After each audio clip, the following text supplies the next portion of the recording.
Welcome. In front of me I have Xiaomi Redmi K30 Pro, and today I will show you how you can check the number of apps opened each day.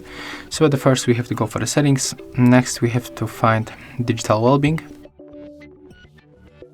Simply go to show our data and go right now to unlocks, and we have to switch times opened to screen time. Oh no, we have to stay on the times opened, but probably you will be as default on the screen time because I just checked this thing before that video.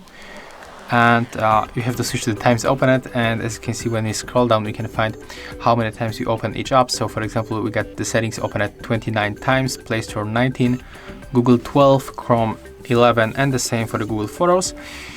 And of course, you got here all apps that you have on your smartphone. So for example, we got the last time opened like Driftmax Pro, Epic Games, Geekbench 5, Gmail, and for example the YouTube, right? And as you can see, it's very easy to check it. And here we get also the previous days of the opened. So here we can switch between the days and then check it right here. So that's how it looks. Thank you guys for watching. Leave thumbs ups, comments, and subscribe to our channel. So yeah.